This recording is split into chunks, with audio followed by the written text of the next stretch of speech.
Yes, I know the quality of the webcam is less than stellar. It looks like the footage from The Dark Knight when the Joker is like selfieing himself as he's torturing a guy. I know it doesn't look great. It's highly pixelated, looking like PlayStation 1 graphics, Charles here, but it is what it is. It's the only webcam that I have, and I really want to talk about something since I can't sleep, which has become all too common. It's extremely late right now. It's 3 a.m. I gotta get up at 7 a.m. and I didn't sleep last night and I'm not sleeping tonight. Insomnia is absolutely beating my cheeks in and it's making me mad. But the only thing that makes me more upset than not being able to sleep is porch pirates. And that's what we're here to talk about. Since I was tossing and turning, having nothing but the most inopportune moments for deep existential thoughts, which kept me awake, I decided I'd go on the cyberspace to see if there's any kind of lullabies that could put me to sleep. You know, maybe Jigglypuff could sing me a song or something. But instead, all I found were two very peculiar cases of porch pirates stealing some packages that I just think are really interesting, so let's talk about them.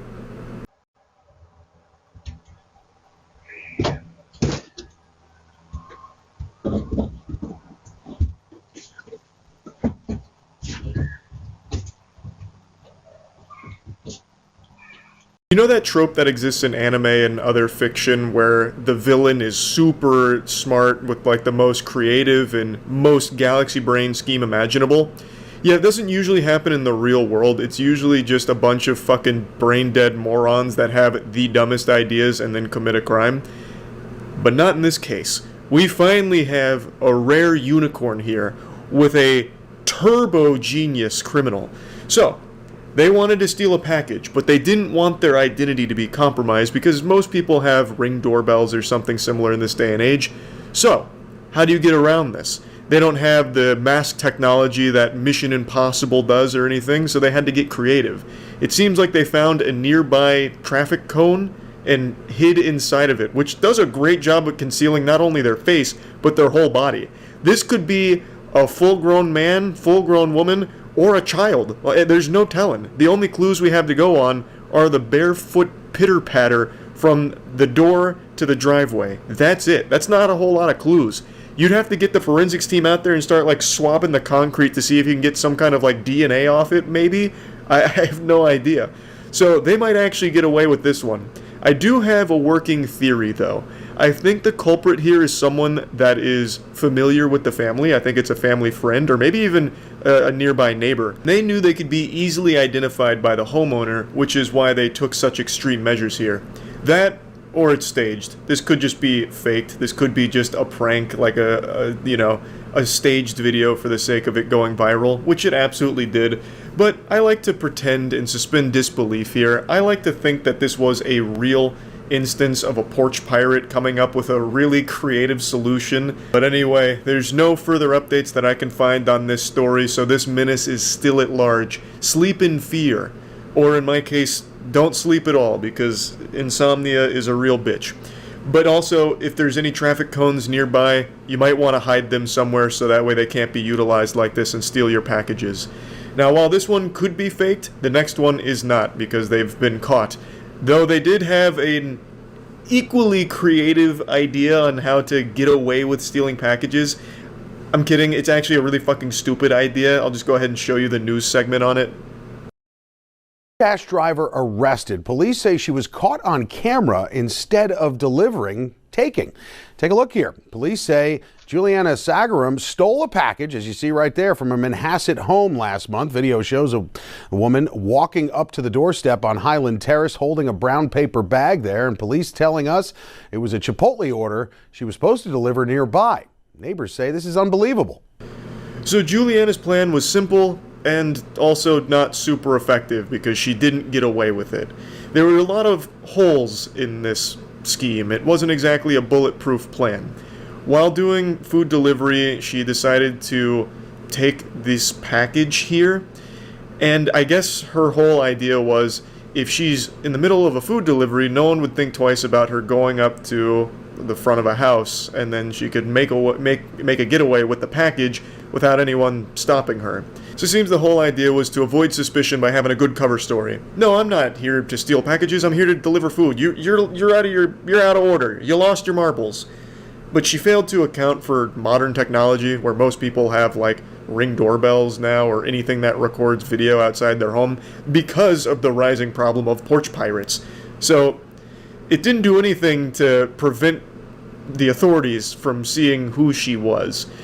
And I guess really she just wanted to make sure no one would like interfere with her plan. But I don't know how common that is. Like, I don't feel like there's a ton of people that recognize when a porch pirate is striking because they usually run up, grab it, and run away. There's not a whole lot of time for someone to fucking swoop in and stop them, unless, of course, she's doing this in Gotham City and Batman happened to be nearby in the neighborhood. Like, I just don't think that is really commonplace. So overall, Buddy with the traffic cone over his head actually had a more effective strategy than she did. But anyway, I just wanted to talk about these because they were super silly. They both came up with pretty creative plans on how to be a scumbag, and one of them so far has got away with it. The other one is at least facing charges, so that's good that she's, been caught. And I guess we'll see if the traffic cone supervillain pops out of hiding at some point again in the future. But anyway, that's about it. So yeah. I don't know if it's movies or Grand Theft Auto 5 that's rotted my brain, but when I think of bank robberies, I always picture some absolutely massive event that's thoroughly planned and it's a huge deal. Like when I hear, oh, a bank got robbed, I'm expecting the follow-up sentence to be, and then Spider-Man stopped the robbers. I've just always imagined bank robberies like it's straight out of a cartoon, high-tech security, damn near impossible to pull off successfully. You see like an Ocean's 11 movie, you're like, wow, no one's ever going to be able to actually rob a bank like this, huh? They've just always made it sound so fucking wild, saying things like, alright, we're going to need a 20-person team in order to pull this one off successfully, boys. The target is a 15-inch thick steel titanium concrete vault door that's protected by a retina scanner and biological deposit box for fingernail clippings, and it'll only accept it from the head honcho of the bank. You also have to sing the fast part to Eminem's Rap God, and if you fuck up a single lyric, the alarm sounds and the FBI is swarming within 30 seconds. It's also protected by a moat with 45 crocodiles inside and 24/7 security, and they're all ex-Navy SEALs. We're gonna have to be in and out within 5 seconds. The job is simple. In my tiny reptile brain hears all this and I'm like, wow. Well, no one's ever going to be able to actually rob a bank, huh? For some reason, I've just been under the assumption that banks in the real world have similar security protocol. Obviously, not with like all the sci-fi security protocols like infrared laser beams everywhere that you have to dodge. I've just been under the assumption that they're highly protected and robbing them is still extremely difficult. But in reality, that's just not the case. Bank robberies happen all the time and they are nothing like they are in the movies. I want to show you a recent bank robbery that happened in Orlando. This is about a week old. You have to see this to believe it. Yeah, that's right. Your eyes aren't playing tricks on you. The alleged bank robber is Mr. Incredible himself. This dude threw on the Incredibles t-shirt, popped on the shades, and said, "It's showtime." And this was a successful robbery, by the way. I'll explain his method in just a moment, but here's the security camera footage showcasing the culprit. And he got away with it for now. He wasn't caught. He's still at large. So if you do recognize that man, make sure to call that Crime Stoppers hotline. Now you're probably scratching your head wondering to yourself, where was the robbery? Charles, you forgot to show the climax. You didn't show where he actually robbed them. But you're wrong. You just witnessed the robbery. That was the entire operation.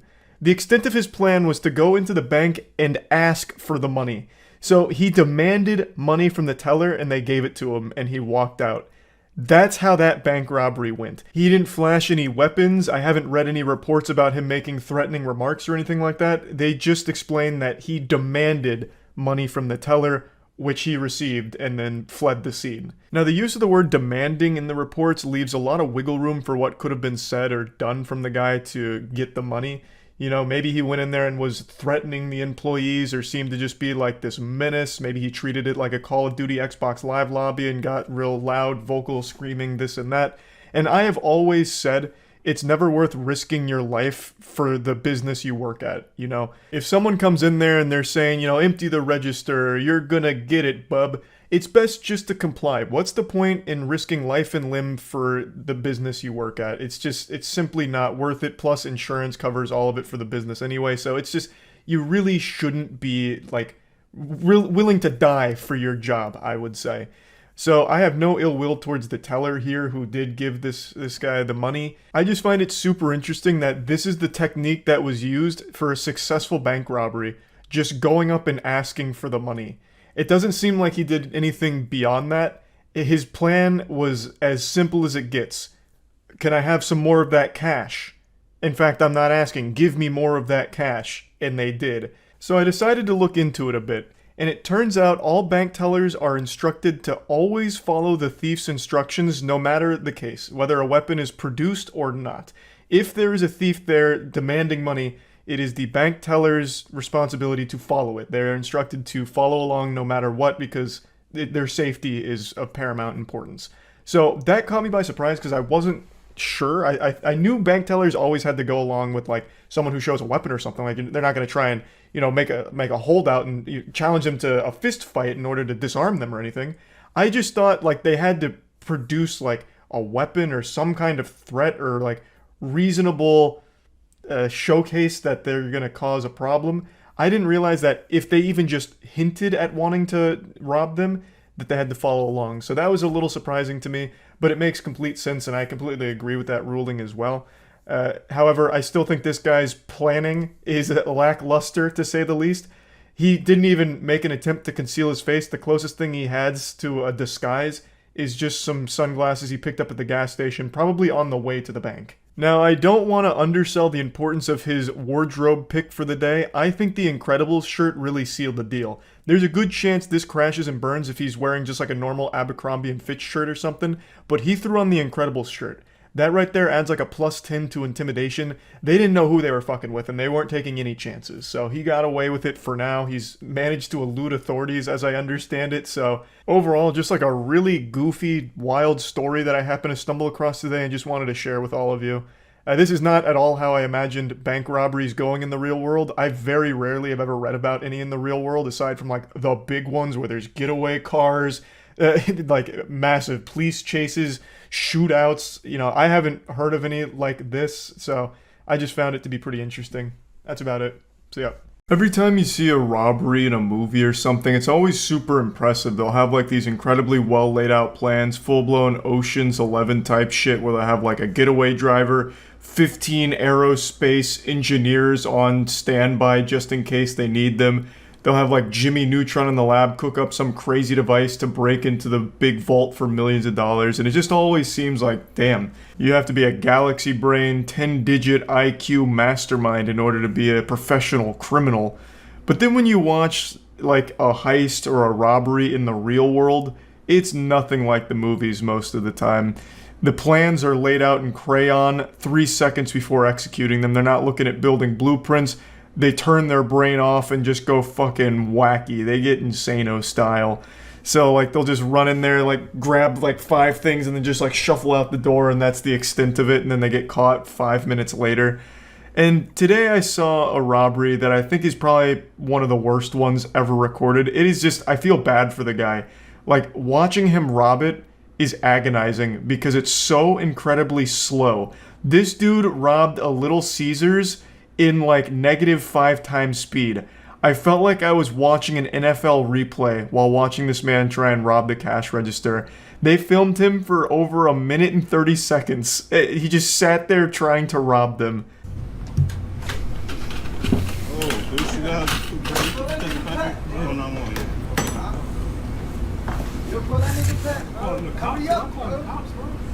At first glance, I thought this was Pay Money Wubby robbing the place, and I thought to myself, God damn, he is really doing everything he can to get to the bottom of his turd kebab mystery.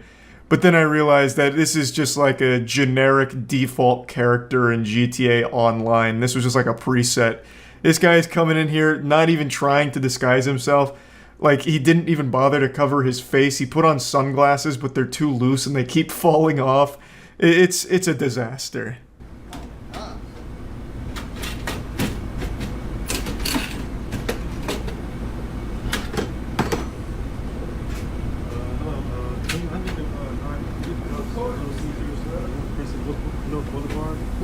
It's like robbery ASMR. He's not talking. The employees are just kind of making fun of him.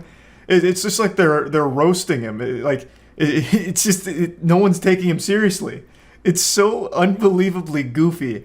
And the thought process here to rob a Little Caesars, Bro, the pizzas are $5. How much money do you possibly think you can get from the cash register? He was better off just taking the whole register and trying to sell that. He would have made more money that way. He's going through this whole song and dance prying open the cash register, but he probably would have made more money just standing outside making balloon animals for people that came into the Little Caesars. He would have got more in tips than he did out of this register. It is $5 pizzas. I don't know what he was expecting. He hasn't exactly hit fucking Fort Knox here. It's Little Caesars. $5 pies. Like, I think he maybe got $20. Maybe.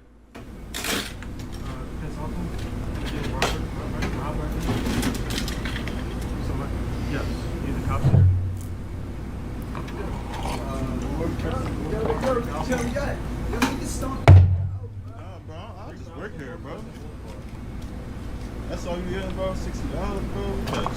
I absolutely love that response from the employees. No, I just work here. Like, I'm not gonna risk my life. I'm not gonna beat this man's ass and risk, getting myself in trouble for the sake of saving $60 for Little Caesars. I don't care that much. I'm not paid to be like a fucking Little Caesars gladiator and fight for Little Caesars honor.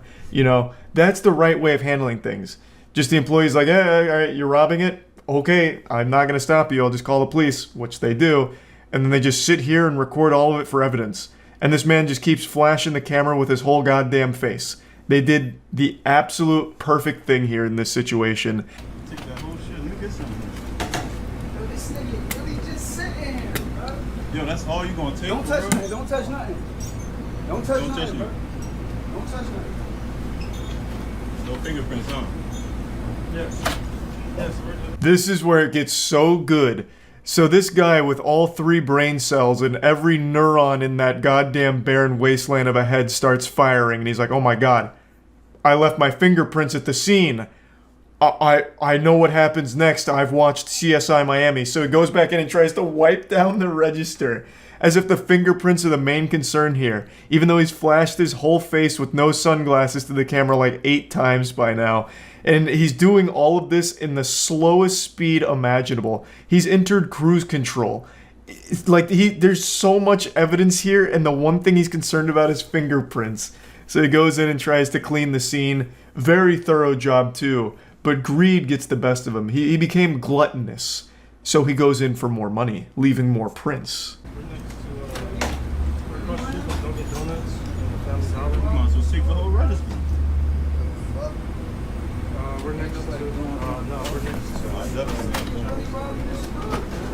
Yeah, so he grabbed an extra like $3 there and then tried to wipe down those extra prints, but kept missing the areas that his greasy paws were touching, and then just skedaddles in the slowest getaway of all time, just barely walking. He would have been faster if he crawled away. Like, Jesus Christ. All in all, I can't imagine he got more than $20. The guy in the video said 60, but I don't believe that. There's no way he pulled $60 out of that fucking register. All in all, he spent like a minute and a half emptying a register, struggling the entire way, looking super stupid just to walk away with less money than the register costs for repairs, and risking jail time. If he had spent this long just collecting quarters from a wishing well, he would have made more money. That's all you gonna take? No, bro, you don't work here, bro. Don't get into nothing, bro. They ain't Don't worth touch it. nothing. They Don't ain't nothing. worth it. Yo, the store is shut down. The store is shut down, bro. Yo. I've never seen a robbery where at the end of it, everyone's laughing at the robber. Like, what? How shameful. How truly awful. The most miserable and slowest robbery ever recorded here. It's like a PSA. You know those like over-the-top PSAs where it's like, you don't want to smoke a cigarette because you'll explode. And they just have like these crazy exaggerated cigarette smoking things. That's what happened here with this robbery. This is how, watch out kids, you don't want to rob. Look at how hard it is. And he's like fucking struggling with it for 2 minutes. Oh my god. There's no follow-up. I don't know if he got arrested. There probably won't be a follow-up since it's like a petty crime, but I'm sure he didn't get away for long. He was probably arrested in the parking lot because he probably just sat there. I don't even think he even bothered to like get away. But you can also see that the customer that had come in while the guy was still robbing them was really contemplating if it was worth beating this guy's ass. He could have easily snapped him in half, I think, and then he even like wandered out the door a bit to contemplate further, but the employees are like, bro, it's really not worth it. And it wasn't. He didn't need to beat his ass. This was far more embarrassing than any ass beating could have been. So hopefully that customer also did get like some pizza or something, and they all just laughed about it. What a remarkably embarrassing robbery, and I just wanted to share this today because it put a smile on my face. So yeah, that's about it. So yeah. About 2 weeks ago, a group of thieves made off with over $100 million worth of jewels that they stole from the Louvre. You might have heard of that place before. It's pretty well known, nearly as famous as the Florida Citrus Center. The Louvre houses innumerable priceless art and jewels. Now, I don't know about all of you, but for me, whenever I hear the Louvre, the first thing that pops into my head is that episode of Courage the Cowardly Dog where all the art starts coming to life. And kind of similar to Courage the Cowardly Dog, the way that they stole these items is actually cartoonish. It's like actual Neanderthal mode thinking here. So what they did is they got this big ladder, this lift, they drove it up, and then extended it to the second floor, broke in through the second floor window, equipped with angle grinders, and then just went to town on the displays. But the displays were pretty resilient, so it wasn't enough. Like, the gadgets they brought weren't enough, so they just threw away the doodads, they disarmed themselves, and apparently started like shoulder bashing it and elbowing it until it finally gave way and they were able to lift the jewels out of there. And security guards did actually arrive, which is why we have this footage here, but they were worried that the thieves could have been armed. So they did arrive at the scene, but it didn't turn into like an action movie moment or anything where they started doing like fucking martial arts on each other trying to stop the thieves. They reported to the scene, called the authorities, but the thieves were in and out in about 7 minutes. So they were able to steal over $100 million worth of jewels through this method. They then took the tools with them, as I understand it, and then they left on this lift, and we have footage of them leaving. This video filmed by security guards in the Louvre shows two robbers leaving the crime scene. They make their way down with a boom lift stationed outside and escape on two scooters just seconds before the police arrive. Plans don't get more simple than that, and most people, myself included, are very surprised at how easy that appeared to be. And according to some of the French officials, they're also pretty shocked that security was so lax and pretty outdated. So, a very simple plan, sometimes caveman brain is best brain, where you just go and you hit it with an angle grinder and a little elbow grease, and then they make their way out there with $100 million worth of jewels. Now, there have been 5 arrests, which we're going to talk about in just a moment, but they have not recovered any of the stolen jewels here. And the fear is that they are in the process or already have dismantled them so they can sell them, because you can't really sell them as is. These are extremely recognizable, easily identifiable, famous pieces. Who's going to be buying that for $100 million? Fucking Dr. Evil? Like, you're not going to find someone that's going to buy them as is, because then it would easily lead to their arrest. There's no wiggle room to weasel your way out saying, oh, I didn't know that this treasured French jewel was, stolen. Like, it's clearly never going to be sold like that. It's not like a movie where you could sell the fucking Statue of Liberty and some dude will put it in his backyard, some, like, obscenely rich guy. Like, that's just not how it works. So, what they believe is currently going on is that they are dismantling the jewels carefully to keep everything intact so they can sell the jewels individually as opposed to just like an altogether piece, meaning all of these could be lost, destroyed, and that's maybe why they haven't been able to recover it right now. But they're holding on to hope that they're still all together, but I guess we'll see. They have made 5 arrests, so let's go ahead and quickly go over that. Turning our attention now to Paris, where 5 additional suspects are now in custody, arrested in connection with that daring heist at the Louvre that stunned the world earlier this month. Into custody over the weekend. Despite the arrests, the stolen jewels, worth over $100 million, have yet to be recovered. So here's where things got a little messy and hard to understand for me. So CNN mentions that there have been 5 people that have been taken into custody, arrested in connection to this. I read something from the BBC that 3 of them have been released without charge. And some sources are saying that, not everyone that's been arrested was, present at the scene. They believe that they could be instrumental in getting more clues about the people that were there. What is confirmed is it was a 4-man team. There were 4 men present. There were the guy who drove the truck, another guy that stood behind, at the truck where they pretended like it was renovations, and then the 2 people that actually went in and got the jewels. So it was a 4-man team. They made 5 arrests. Of those arrests, one of them is a woman who is connected to one of the people that they arrested. They believe she is an accomplice that can be helpful in getting more breadcrumbs for them to follow. And then DNA evidence. This is where it got really, fucking muddy for me, because it seems like at least one of the people that was directly involved in stealing the jewels has been linked to this via DNA evidence.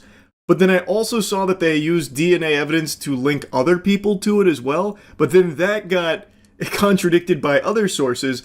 And I saw the word DNA used so many times here, it made me think that they must have just went here fucking full of cum or something, spreading it all over the Louvre, because it sounds like they had so much DNA out the wazoo, shit must have looked like a porn shoot. Well, as you say, we do understand that one of these latest 5 arrested is one of those who was here on that day. Of course, those 2 that had been arrested over the weekend, also part of that 4-man team. These 2 had been known to police. It was DNA samples that had matched them to the scene of the crime.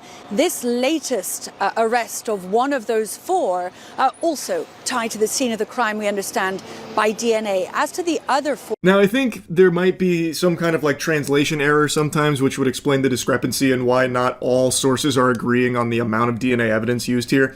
But I'm still going to give you a montage of all of the ones that have DNA evidence cited as how they were linked.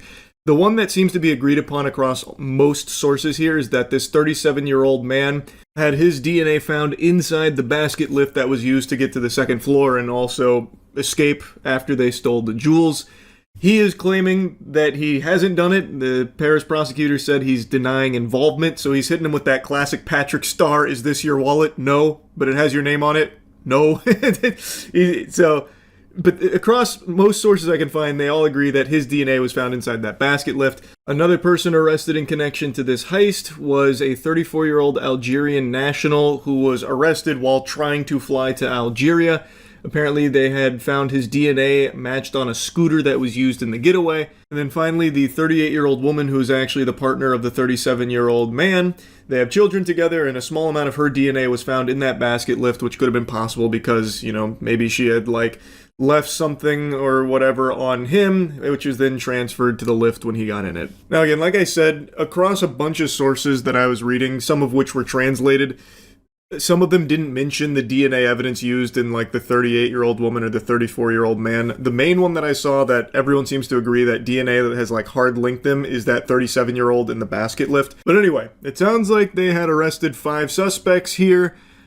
Some may have been released, but it looks like they're hot on their tail, but have yet to recover the jewelry. They continue to search for it and try to get all of the items back. I guess we'll see how it goes, but what a crazy fucking heist. Over $100 million worth of this jewelry. I have to imagine that they haven't sold any of it yet, would be my guess. Pretty much every official is saying that this is not a professional, ordeal. This was not carried out by, Ocean's 11 style geniuses, galaxy brain scheme or anything. These are petty criminals that just did a very simple idea that worked. And I think they're right. This does not seem like the work of some highly organized professional crime unit or anything here. This really does seem like a group of goobers got together and said, what if we took a lift to the Louvre to get to the 2nd floor real quick and then take some angle grinders to the displays? Anyone could hatch that idea. That's pretty low neuron activation scheming. So I think they're right. These probably are petty criminals, which leads me to believe they probably haven't started dismantling any of the jewelry yet, because they're probably still trying to figure out how the fuck to do that. Or maybe they're so brazen that they're trying to find buyers for it as is, which is not going to be super quick. So I think there is a good chance that they do recover the jewelry. It's just a matter of when. It seems like they have narrowed in, at least on some very, likely suspects here that are in connection to this possibly. So I guess we'll see how it all shakes down. But anyway, I wanted to yap about this a bit because it really is one of the craziest jewelry heists in modern day. That is an unbelievable haul to make off with from one of the most famous locations on the planet, full stop, the Louvre. That's crazy. So anyway, just wanted to talk about it a bit. That's it. See ya.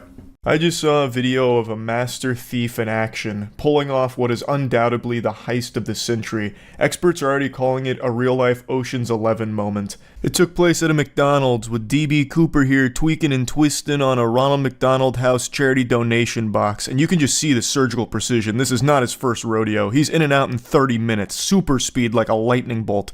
Luckily, the footage was captured on a phantom 1000 frame per second camera, otherwise we'd only see his after image. It's currently unknown how much money he made off with, but it's no doubt a fortune. I imagine that it's probably close to $10 maybe, so this is one of the most impressive cases of larceny I've ever seen here. It was also captured on camera from 2 separate angles here, so we damn near have a 360-degree video that we can put together of this guy's absolutely embarrassing, degenerate scumbag behavior stealing from charity.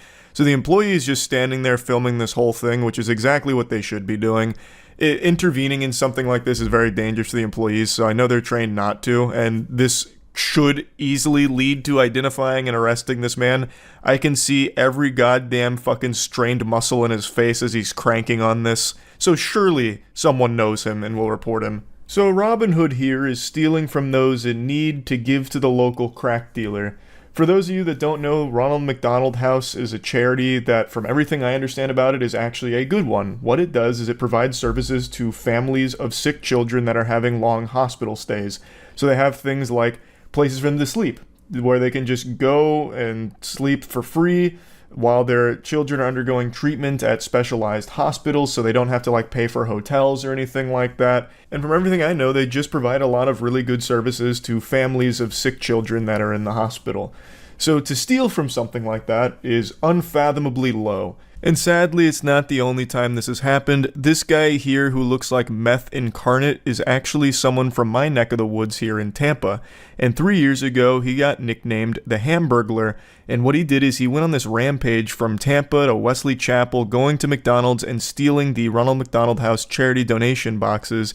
And it's assumed by authorities he made off with almost $4,000. There's so much footage of this piece of shit committing the crimes too, so he rolls up in his motorcycle and he always had this red jacket with him. It was like his magician's cape for his fucking vanishing act with the charity boxes. So everywhere he went to the McDonald's, he had this jacket with him. So here's footage of him going into a McDonald's. He makes a small order. I think he just got like a Coke or something, and not the Coke that he's used to. So he just did that so that way he'd have an excuse to sit at one of the tables, and he always sat next to the charity boxes. And he gets out his fucking bolt cutters here and just starts going to town. So he starts cutting away at it so that way he could free it. And you can just see in the camera footage here, there is almost no money in that. This was at the height of COVID when he was doing this, so there were even less donations in those boxes. Like, there is probably $5 or $6 there. He eventually cuts it enough where it's free. He throws on his backpack. He leans over to, I don't know, tap it on the ass or something. I actually don't know what he does right here, but he does one little maneuver there, gets up, he gets his red jacket out, and then here comes the big finale. He fiddles with his wiener a little bit there for some reason, maybe getting a semi-chub from all this adrenaline stealing from charity, and then bingo, bango, bongo, jacket over the box, and then he just lifts it off and walks out. The place. This video is from yesterday in Wesley Chapel. It shows him making several trips to break the locks, holding the Ronald McDonald House charity box in place. Then he puts it under his jacket and walks out.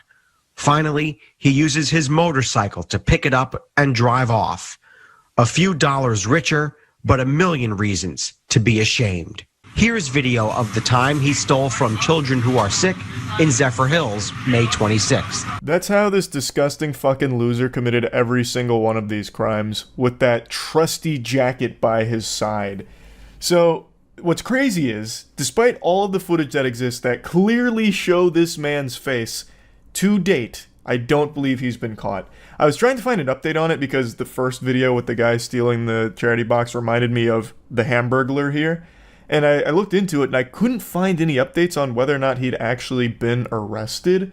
So I'm led to assume that he hasn't. Which is always so surprising to me when there's so much footage that exists of a criminal committing a crime and their face attached to it. I always just assume like, alright, dead to rights, your goose is cooked, Buster, take this, goober, they got you now. But in reality, that's just not how it works. It's not like these are blurry videos or anything. It's not like Sasquatch photos. Like, you can clearly see the guy's face. And in my head up here. Like, when I marinate on it in my noodle, I'm always like, okay, so now they're going to easily be able to identify him. But in reality, that's just not how it works. It's not like the face is like an IP address where the second you see it, you immediately know everything about the person. But I guess the way I imagine it is if he has a criminal record, you could probably take the footage of his face and run it through some kind of facial recognition scanner through the database of the authorities and match it that way. But if he doesn't, if he's somehow squeaky clean, there's not a whole lot they could do with it, I guess. So I imagine in cases like this, you'd have to rely on people helping you identify them, because when this came out, the authorities were making posts like on Facebook and stuff saying like, hey, we need help identifying this individual who's been stealing the Ronald McDonald House charity boxes. If you know anything, if you know him, please contact us to anonymously tip us off with who this is. And I guess there's just not many people that know this guy. I imagine his closest friends are the rats at the dumpster at the Walmart he passes out at every night after shooting up. So there probably just weren't a lot of people who recognized him. Thus, I guess he's been able to get away with it, unless there's an update I missed, but I went to like the 3rd or 4th page of Google, which is, you know, that's fucking forsaken territory right there. That's a barren wasteland going that deep.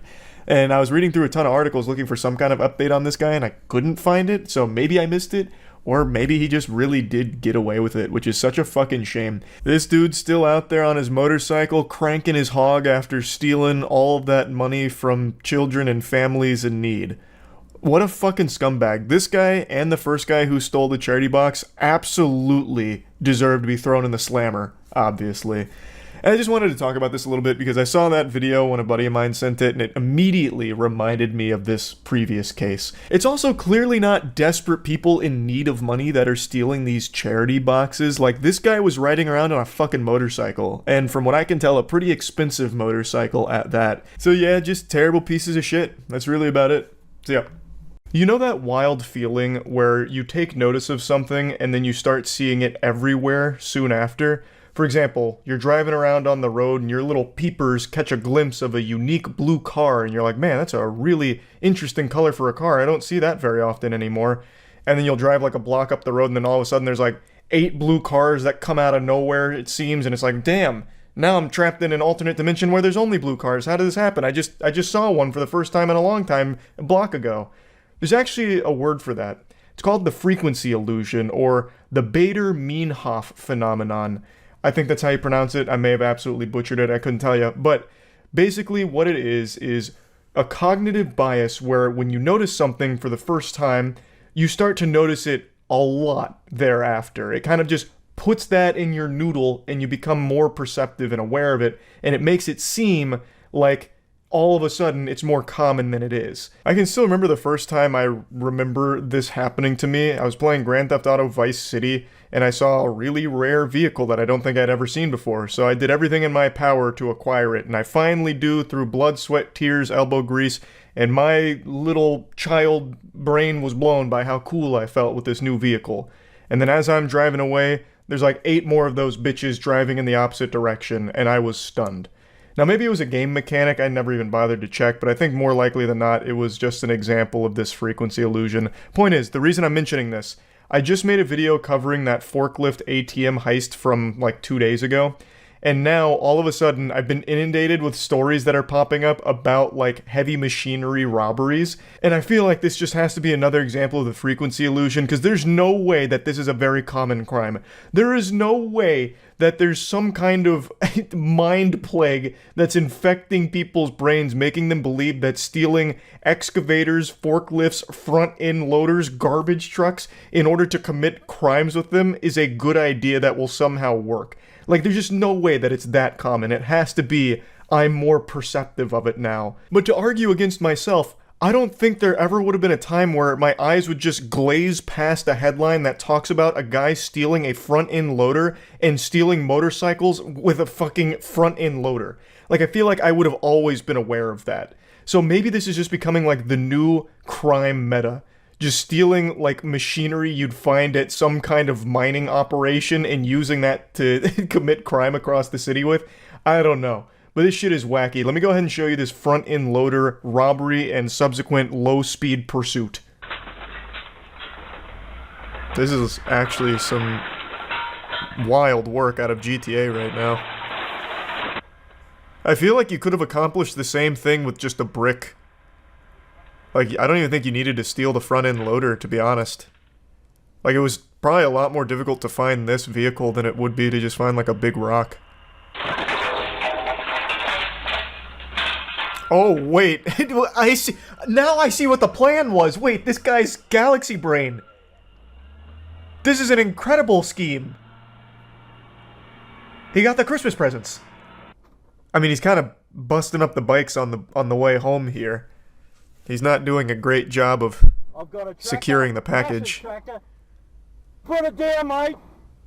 He is not stopping. He is not stopping. I was legitimately stunned by the depth of this plan having more layers to it than just take big vehicle, crash into building, and then go in and take the goodies and call it a night. This guy pre-planned this for what I imagine must have been months. He not only found a front-end loader that was prime for the pickin', but then he also went into the building with ratchet straps, I guess, and put them together as if it was like fucking grapes on a vine, and then had the perfect attachment for the front-end loader, the hook, in order to actually carry away the bikes on it. Like, there was a lot more than I would have expected here. Like, Jesus Christ, I was half expecting the front-end loader to turn into a goddamn Decepticon committing the crime. This was a shocking revelation. And, of course, the subsequent chase afterwards is where everything went tits up. He clearly only planned the first part and not the second part. I don't know how he thought he could make some kind of inconspicuous getaway with a fucking rogue front-end loader with two motorbikes dangling off of it like truck nuts. Like, there was no world where that wouldn't tip off the authorities. And this is not exactly the optimal getaway vehicle, so you can see the vehicle's not really zooming around too quickly and the bikes are banging against each other. I also couldn't help but giggle at the officer telling him to put it down like it's a child who's got a cookie he wasn't supposed to have before eating his vegetables. Like, brother, this man stole a front-end loader. You think he's just going to give up that easily? No. He is committed to this for the long haul. Guys, run over the bikes. Everybody stay well clear of this tractor. Oh, he already dropped them, but oh boy. Oh boy. This vehicle's not fast enough for this kind of engagement. And he shed the entire front battering ram. Oh god. I don't know how he gets out of this one. Unless his friend stole a helicopter and then gets like a giant magnet to airlift him out. I don't think there's any way he actually gets out of this situation though. Oh! Oh! He's ripping some gnarly maneuvers. This is a very interesting chase. We left the roads and now we're in God's country. Oh my god. Wait, the officer's on the tracks too. Wait, this officer action here is about it. This man's like, it's finally my chance. I didn't think I'd ever get to do this. We're gonna need a good Samaritan to pull him over in like an equally strong front loader. Fight fire with fire. In the bush. I've got all his clothing in the creek. Oh boy. We're on foot now. He's naked. Hands in the air now! Good boy, mate. Good boy. He tried to throw off the dog's scent by getting nude. But that was a pretty cool chase. That was one of the more interesting ones I've seen in a while. Should have found a skunk and got sprayed. Your brain is huge. That's such a good idea. Yeah, he could have hidden his scent if he had just subjected himself to the skunk smell. But then he still would have needed to find a really good hiding place where they wouldn't find him. Instead of throwing your clothes away, just dress up as a deer. I don't know. If you're going to try and disguise yourself, I think you actually have a better chance of disguising yourself as a cop. Like, imagine he gets out of the front loader, runs into the forest, and he has, like, a cop uniform waiting for him, complete with, like, flashlight and everything, and service pistol, and he's, like, just looking around and just talking with the boys. Like, you'd probably get further with that approach. They finally caught him, but this man was operating on, like, demon mode here. He hatched a nefarious plot with the front-end loader, and he tried to see it through, but he didn't quite have what it takes. I still can't believe that he had the chutzpah to steal a front-end loader, get the proper, like, hook attachment for it, get the ratchet straps, and set up the motorbikes in a way that they can be lifted out with the front-end loader and hook. But he didn't plan the most obvious part, which would be, how the fuck do you get away? He had no plan for that. All he did was start just driving down public roads and then was like shocked that the cops somehow got on his tail. I don't understand. And this is like, as I mentioned in the very beginning, this feels like it's being more common with stealing things like excavators and forklifts and all that to commit wild crime.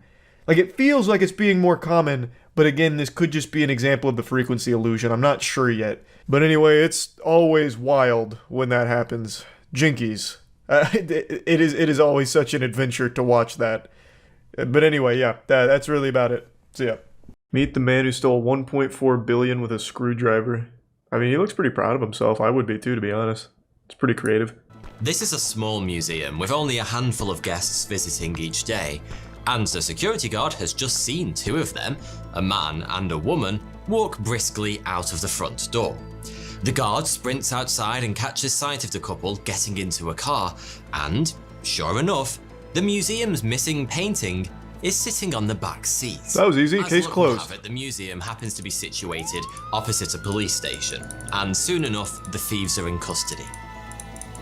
But at the subsequent trial, it's clear the man is extremely remorseful. It was he who took the painting, a spur-of-the-moment decision he deeply regrets. Since the man's criminal record is clean, he's released with a suspended sentence, serving no jail time. Nice. Nobody knew Good it work. at the time, but the Swiss authorities had just let the greatest art thief in history slip through their fingers. This is the remarkable story of Stefan Breitwieser, a Frenchman Stefan. who stole almost $1.5 billion worth of art. To put that number into perspective, yeah, no one to sell it to. They're not gonna launder money through him. The three most expensive paintings ever sold at auction: Leonardo da Vinci's Salvador Mundi, $450 million; Wilhelm de Kooning's Interchange, $300 million; and Cézanne's The Card Players, $250 million. You would still need to pilfer another $500 million worth of art to surpass Stefan Breitwieser's record. The sheer volume of art Stefan stole is genuinely almost unbelievable. But perhaps even more unbelievable is what he did with it all after he'd stolen it. He ruined it for I'm getting fun. ahead of myself. For now, it's probably best if I start at the beginning. And I bet that son of a bitch stole my socks this one too. Starts with cheese. Yeah. Sort of. In March 1995, Stefan Breitwieser was visiting Gruyères, the Swiss town that gave its name to a kind of cheese you've almost certainly enjoyed if you've ever tucked into a traditional Swiss fondue. But Stefan wasn't in town Can't say I for have. malt and dairy products. Thanks, Prime Josh. Along with his new girlfriend, Anne-Catherine Kleinklaus, Stefan had his heart set on seeing Gruyère's medieval castle, specifically its collection of exquisite art. As the couple strolled through the ancient corridors, one piece in particular caught Stefan's eye. A portrait by German painter Christian Wilhelm Dietrich. Staring at the painting, Stefan experienced one of those weird urges that we all have from time to time. A brief and intense desire to do something we really shouldn't. Something like jumping off a bridge, tripping up a passing pensioner, or stealing a painting. By the way, don't feel bad if you occasionally fancy downing an OAP. These kinds of inappropriate urges are so common, they actually have a name: cacoephes. For most people, cacoephes last a couple of milliseconds, but Stefan's lingered. So much so that he mentioned it to that new girlfriend of his. Now, I'd suggest that admitting you're tempted to commit a serious felony to your new Tinder date is usually a good way to earn yourself the in-person equivalent of a swipe left. But, to Stefan's surprise, his new girlfriend was all for it. The castle was basically deserted. Apparently all the tourists were off eating fondue, and all Stefan had to do was remove the painting from its frame, slip the canvas into his rucksack, and walk. Well, that's easy. They were just asking for it to be stolen. He did them a favor. But an international art crime career, the likes of which the world had never before seen. had just begun. Thanks, Risa Binder. Because, over the course of the following 6 years, Stefan completed a grand total of 230 Jesus Christ. heists at 172 galleries in at least 7 different countries. Sounds like there's no security, so I know exactly how he did Steady it. long-term career choice. Sooner or later, Thanks for Prime you're either Outlaw. going to There's get some caught Samster. or make so much cash that you can retire to your own private island in Micronesia. If you're picturing grand heists with True Ocean's cooking. 11 style planning and huge teams of specialists, you're dead wrong.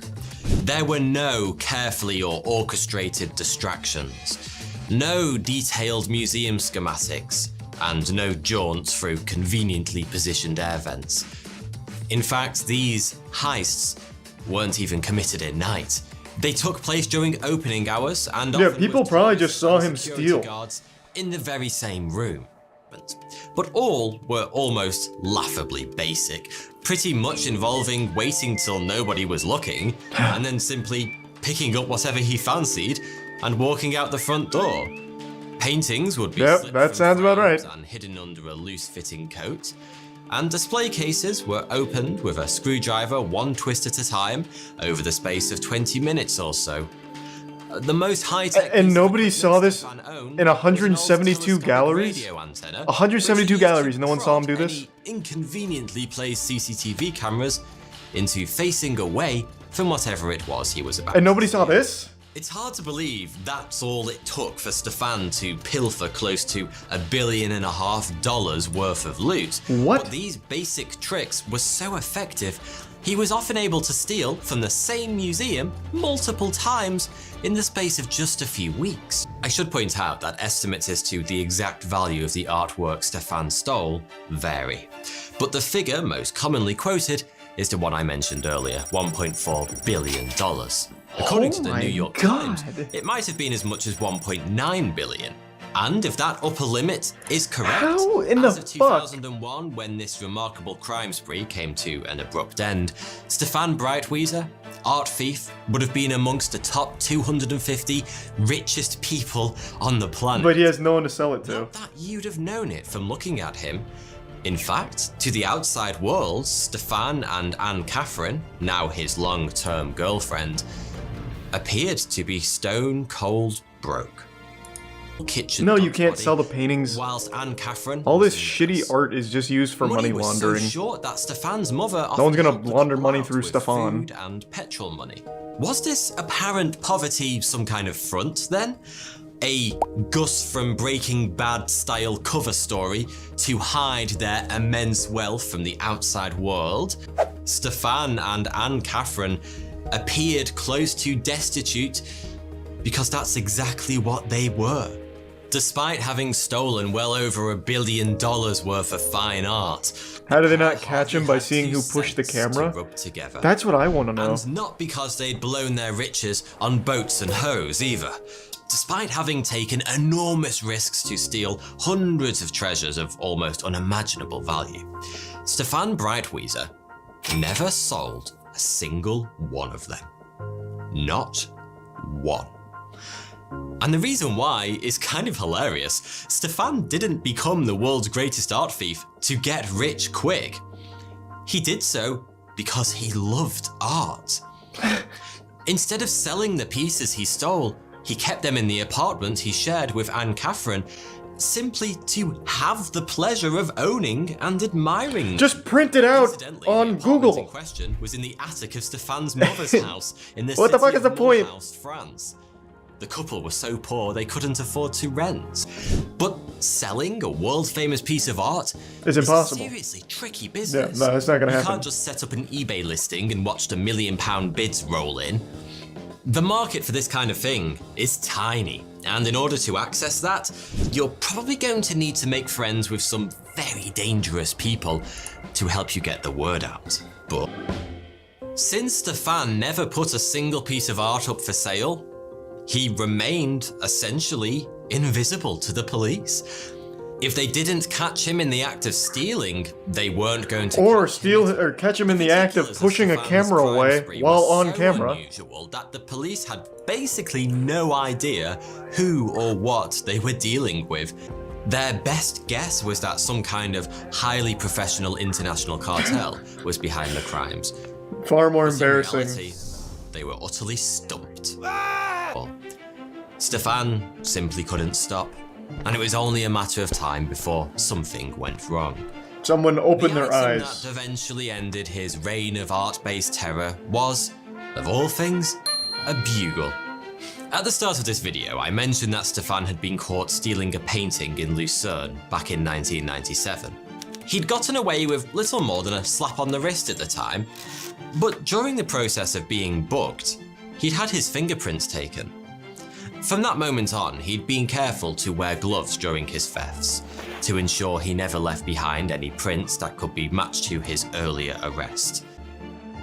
Oh, and by the way, just to make things even spicier, this bugle happened to be located in the Richard Wagner Museum in, of all places, Lucerne, the very same city he'd been caught the first time. Stefan. I told you this man had balls of legend.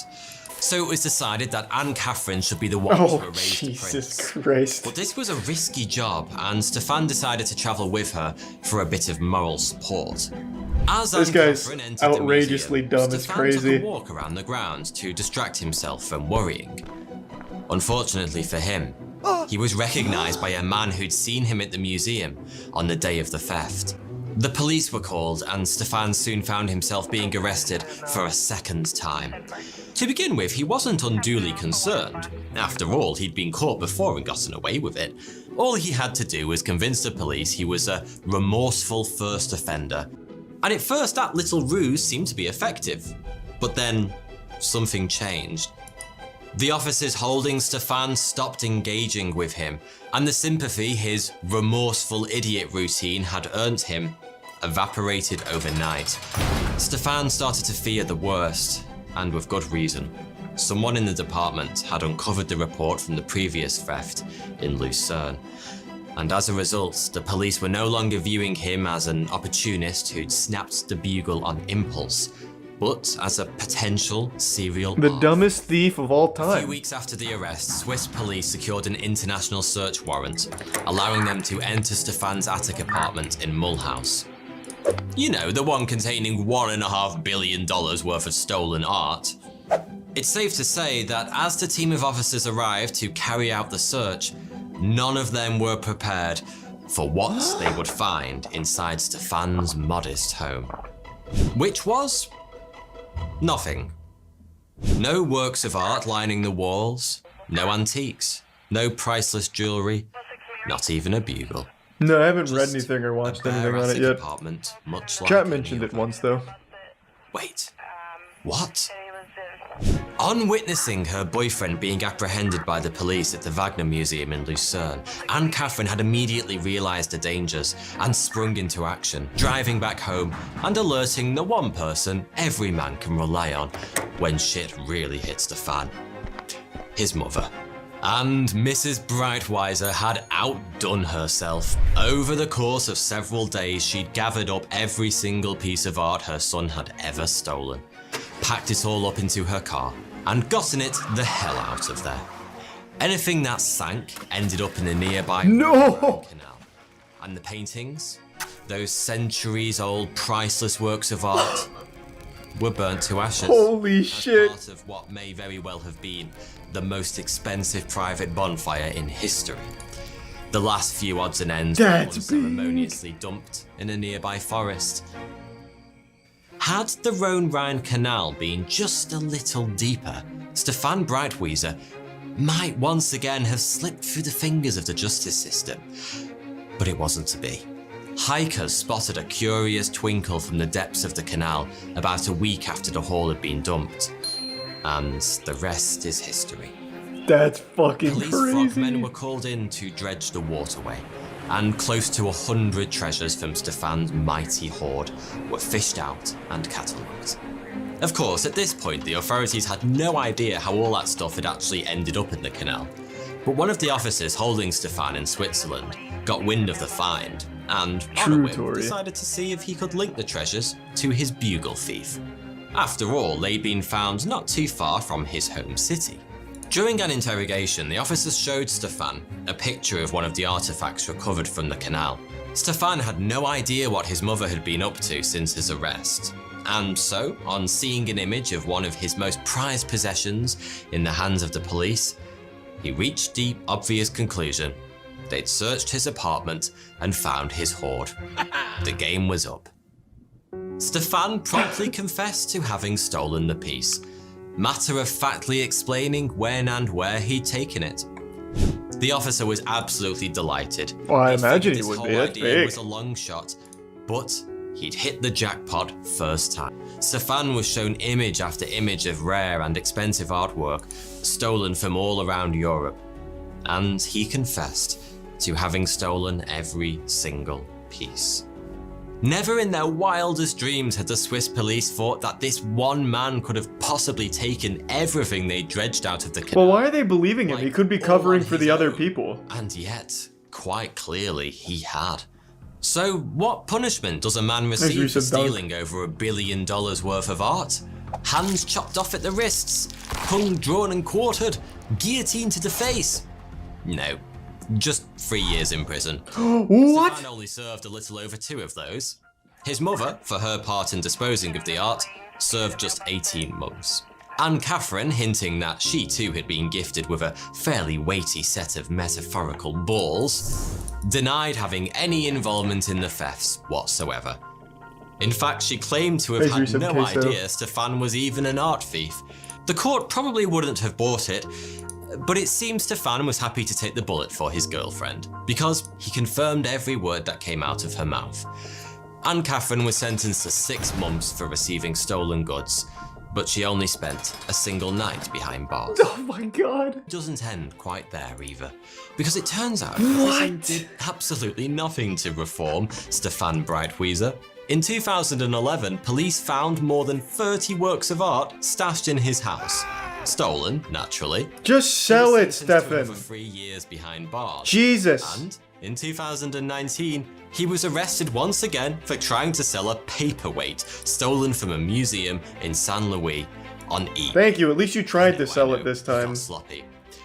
But hey, sloppy or not, Stefan Breitwieser remains quite possibly the greatest art thief to have ever. No, he's more the dumbest Thanks thief for to watching. ever exist, I would say. Do you really? He just chose the right target. Like, he's perhaps one of the dumbest thieves I've ever heard of. He just went to the right places. All he did was take the fucking art off of the wall when no one was looking at him. That's like something you do as a child when you take a cookie out of the jar when your mom leaves the room. No one else thought of it like he did? Yeah, because it's so stupid. But I guess, to be fair, if you've ever been to an art museum, I've only been to one actual one. I went to the Salvador Dali Museum when I was a kid. There's no security. There is only cameras. And his strategy was just push the camera. And I guess they just never checked the cameras to see if it got pushed. So I guess just by pushing it and then waiting, you could just take anything from any art museum ever. Steal a painting. I kind of want to now. It seems like it's no punishment. That was pretty interesting. Probably not in America. Well, true, yeah, probably not in America. You can go to jail for like 10 years if you steal something that costs $500 from like a gas station. He would love NFTs. Yeah, he's still like trapped in this archaic way of stealing art. He really should just steal NFTs at this point. It'd save him a lot of trouble. And there's no consequence. Godslap NFT win. Unironically, a great fucking idea. Just called Godslap an NFT. And then you get those fucking dumb brainwashed idiots that praise things like the Red Ape family and just spend millions on it for no reason just because it says it's an NFT. So I'll just put like every issue as an NFT or something and let them fucking toss money at me for no reason. Oh yeah, there's plenty of NFTs that use me. And every streamer ever on Twitch, no matter how big or small, they have an NFT right now that they haven't sanctioned. It's just everyone's trying everything to make as much money as possible through NFTs from these fucking dumb idiots. People just keep making the worst ones. One of those big ape-themed ones just disappeared from the internet with almost 3 mil. Which one? Oh, alright. I think I'm gonna call it a night. I'm getting tired. The new Jubilee video. That channel sucks now. I used to love Jubilee like 2 years ago. Now it's just always the same kind of video. It's not very interesting. Which one did you want me to see? 6 theater kids versus a fake. The rich versus poor. Is the economy rigged? This is what I want to watch. As a real estate guy, I can make millions of dollars and use the exact same tax loopholes that a Donald Trump would use and pay effectively no tax. And does that make me a bad guy, or did I just study the tax code? It makes you a bad guy, yeah. Get fucked, idiot. So why do you want me to watch this? This seems really boring. Thanks for 2 gift subs, Matthew. Step forward if you agree. You're telling me this guy's poor? There's no fucking way. This is an actor right here. This guy is definitely not poor. Look at that. This guy's looking nice. He kind of looks like Pedro Pascal. 14 guys compare. Why do people still want me to watch Jubilee? It's not fun. Shit's trash. Just actual garbage. Man, why are you such a douchebag? Because I didn't want to watch the political video you kept spamming? Sorry, others are interested in actual intellectual content. Yeah, man, I'm sure these high schoolers are gonna discuss this on a really intellectual level. I'm sure that'll be pretty insightful. When you hit puberty twice. Is that a meme?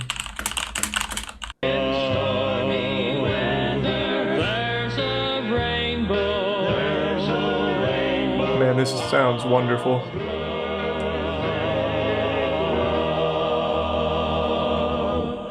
There's a rainbow. They got a demon up there.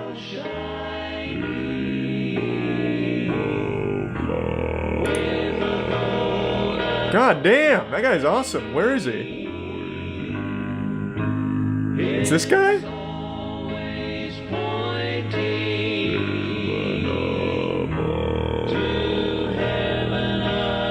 His voice just sounds like a fucking flat tire, really.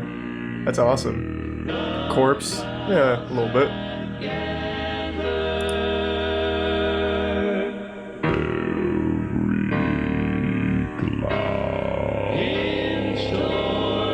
That man's absolutely a demon.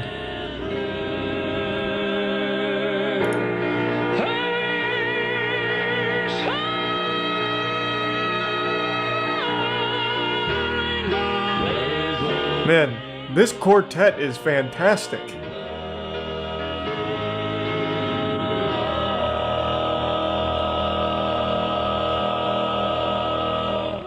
Oh, it's this guy again, but older. Will be my God. Boo! His normal voice isn't that low. I'm a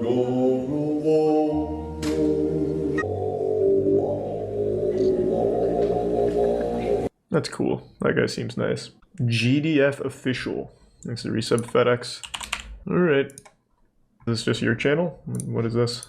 These are just TikToks. But, well, I mean, we're here anyway. Let's go. What's up, guys? Today I'm eating birria tacos. Ever heard of them? Well, maybe you have, but I bet you've never heard of the first 9/11. After being elected president of Chile on September 4th, 1970, Salvador Allende was a dead man. U.S. President Richard Nixon and his national security advisor Henry Kissinger immediately began staging their coup. On September 11th, 1973, their wish was granted. Tanks fired while they rolled down the boulevards toward the presidential palace as fighter jets blew up government buildings. 24 rockets would be fired into the presidential palace. All of this while U.S. naval ships sat offshore and U.S. Air Force patrolled the skies, watching their plan unfold. Salvador Allende's lifeless body would be taken out of the presidential palace in a stretcher. The country was now in the hands of General Augusto Pinochet, and upon seizing control, he had over 1,000 people immediately liquidated and thrown into mass graves. Roughly 13,000 Man, what a bad guy. arrested, thrown into trucks, and imprisoned. Many would be taken to football stadiums in Santiago and put in locker rooms transformed into torture chambers. Pinochet would send his general Sergio Arellano Stark on a helicopter mission known as the Caravan of Death, where he would fly from prison to prison with his roaming death squad. Didn't Chile just get like a 35-year-old president? Thousands of these prisoners would who likes become Deftones? disappeared, where people would simply vanish without a trace. With families holding on to hope that their loved ones were still alive, they would never be seen again. By the end of it,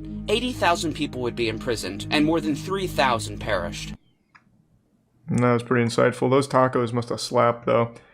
All that from a burrito taco. Goddamn. I recently watched a video from a channel called Crime0, which put together this beautiful piece on one of the most interesting criminals I've ever heard of. It just seems like something more out of a cartoon than reality, like the real-world Dirty Dan here. I'll quickly hit you with a 30-second Shark Tank pitch to get you interested and tell you why you should care. Basically, an Army veteran uses his skills to target McDonald's locations for robbery, and his specialty was busting in through the rooftop. So he would bring tools, cut through the roof, and drop in like an angel on the employees. And he had the manners of an angel too. He'd let them get their coats. They all said that he was really nice, and asked them to just wait in like the ice locker, the freezer. And he'd rob them and leave. And he did this for quite some time before being apprehended. Spoilers, he gets caught. But he doesn't spend too long in jail because he hatched a galaxy brain scheme to break out, which he executed flawlessly, becoming the first prisoner at that facility to ever break out successfully. And he turns back to a life of crime, but no longer going to the Ronald McDonald Playhouse of Pain. Instead, he transitions to living in a Toys R Us and gradually stealing their toys. So what he does is he lives at a Toys R Us by living behind a bike rack. He carves out his own little like hidden man cave in the walls. I won't spoil how it all ends or anything like that, but I just wanted to get like the cliff notes out here because I just find it so wild. I'll put a link to the original video in the description, of course, so you can watch the entire thing, but I'll show you some clips from when we watched it. Alright, let's start with, let's see Roofman. This sounds kind of interesting.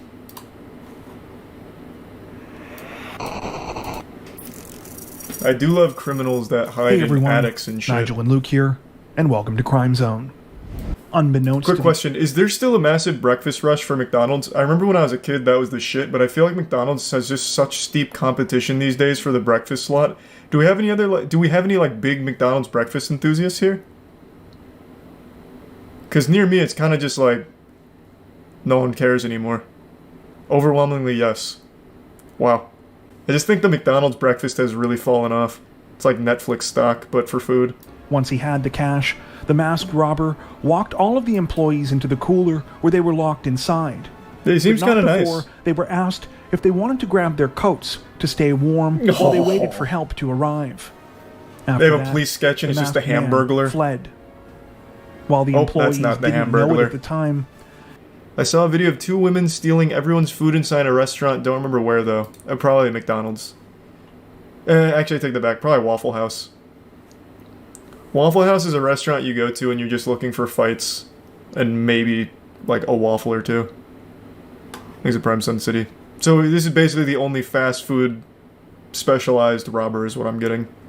While little is known about why Jeffrey Allen Manchester chose to turn to a life of crime, what we do know the better question is why turn to a life of crime for fast food? The notorious robber known as Roofman, he lived what appeared to be a normal life, to put his military training to a different kind of use.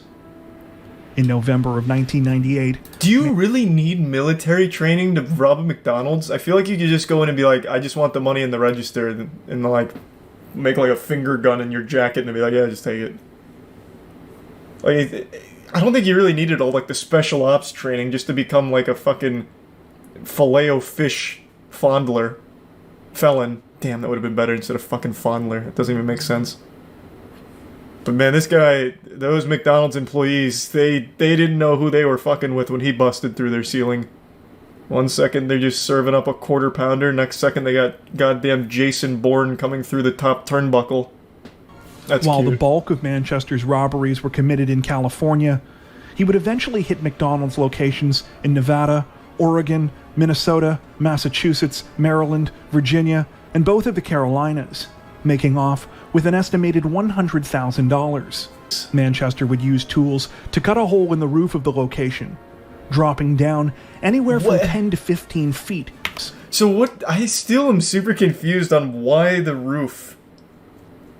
What tactical advantage does he get from busting in right here behind the counter as opposed to just rushing through here and jumping over the counter? Just like the element of surprise? No alarm? I guess, but there's still employees there either way, right? Because like they said, he was always really nice to the employees and telling them to get to the back and shit, so there's still people there.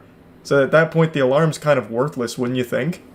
When they caught up to him a short time later, he was still carrying his rifle, as well as a nylon bag containing drills, pry tools, hammers, and all of the cash he had stolen from the 2 McDonald's locations. True to his reputation, Manchester didn't put up a fight when cornered by officers, instead telling them, quote, "You guys did a really good job today." With Manchester's arrest came a flurry of news articles announcing he was ultimately sentenced to 45 years in prison on charges ranging from robbery with a dangerous weapon to kidnapping. Little did anyone know that his story was far from over. Really? He busted a hole out of the prison Following cell? his conviction at the end of 2000, Went out the Jeffrey roof? Manchester was sent on the afternoon of June 15th, 2004. Now the roof Jeffrey man can be Manchester anywhere. put his plan into action and escaped from the Brown Creek Correctional Institution, making him the first person to do so in the facility's 11-year history. Hey, that's pretty Once good. again, Well, 11 the years roof isn't man super long. was That's still free. good.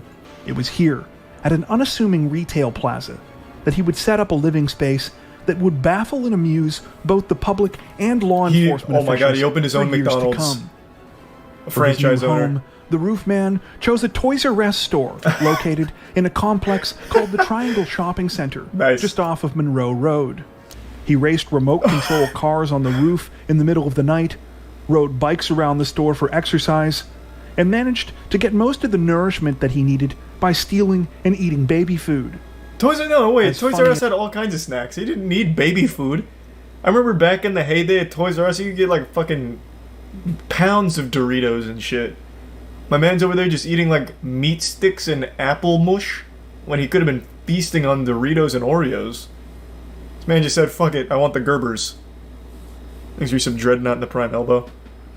This actually seems like something out of Codename Kids Next Door. Like one of the villains infiltrates a toy store that the kids are shopping at in order to torment them and scare them at night. Man's actually the boogeyman at the Jeffrey's Play Palace here. I have looked literally everywhere in the world for a single picture of this man's laboratory here. You know, Dexter's lab kind of shit. Because the way it's described in the video and the way it's described by the authorities, it sounds fucking incredible. He had baby monitor surveillance spy systems set up across the store to keep eyes on everyone, all the workers and all the customers and everything. He had so many toys and shit and a really elaborate setup with running water all in his like secret man cave in the Toys R Us walls. I want so badly to know what that actually looked like. I can't imagine a world where they didn't take pictures of it. They'd have to, right? Like, it's evidence. So surely those pictures exist somewhere, and I am begging any authorities that were involved in this case to just release the photo evidence. Let us see it. Let us just take a gander. I have to know what his little secret lair looked like here in this Toys R Us, because it must have been so fucking cool. Or maybe it's overhyped and it was actually just like a really small like coffin of a couple of toys that he'd stay at. Who knows? But it just sounds so impressive and I would love to know what it looks like. But unfortunately, I can't find a single picture of it anywhere. I can't even find like a single like artistic interpretation of it from anyone from the scene. Nothing. But I know those pictures have to have existed. So I hope someday they surface. And when the holiday season rolled around, no one donated more to the congregation's toy drive than he did. Of course, these toys were actually all stolen from the store where the roof man was hiding who's out.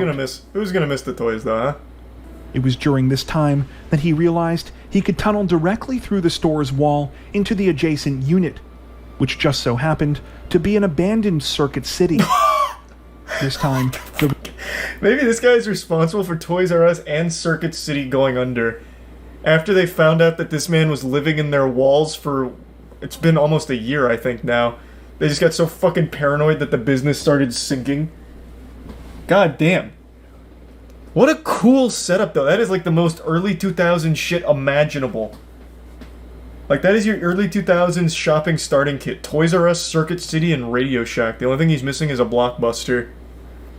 Then he tunnels underground and goes right to Blockbuster or some shit. he also added more baby monitors to add to his makeshift surveillance system, and even installed a smoke detector and piped in water from the Toys R Us next door. Wait, how would nobody ever hear that? He piped in his own water line? How would he be able to successfully do that? It's not like, it's not the hardest thing in the world to do that, I guess, if you tee off of an already existing line, but still, I feel like you'd absolutely hear that, because you have to like drill into the walls and shit, and you have to tee off that pipe. That's kind of crazy. Yeah, I mean, I guess just doing it like in the dead of night without anyone being around, you'd probably never notice. In order to continue to travel between the Toys R Us and the Circuit City as he pleased, Manchester left the tunnel between the two units intact. I bet so many kids saw him behind the bike rack and just got scared and didn't say anything. In with the walls on both sides. On December 26th, he decided it was time to pull off the big robbery that he had been planning. Unfortunately for the roofman, when he tried to pull off the crime, things did not go according to plan. Similar to the 2000 robbery in Belmont, when he held up the Toys R Us, employees were able to contact police sooner than he anticipated. Manchester responded by punching her, stealing her gun, and running away. That's aggressive. Amazingly, he used to be so nice. The roofman seemed cornered, he managed to escape through his trapdoors undetected.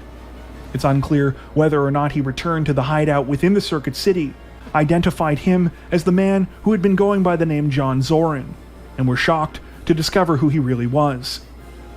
In a bid to cover his tracks, Manchester burned down a dentist office where he had gotten his teeth fixed while on the run. How does that... They were worried that police would be able to find his dental records there. Okay. This had the opposite effect of what he intended. Prison really changed and only him. Made investigators more suspicious. Manchester showed up, believing he would be able to see his girlfriend one last time before continuing his life on the run. He arrived with flowers, but was arrested by waiting officers before he could make it inside the apartment. Manchester is currently incarcerated at the Central Prison in Raleigh, not done. where his projected release date is December 4th, 2036. Do you know of any other cases like this that you think we should check out? What a cool story. Tell us about them in the comments section below. Thank you for watching. That prison is 5 minutes from my house. Bro, you might want to move just in case the roof man gets out. He'll start living in your walls. Sleep in fear, man. Sleep in fear.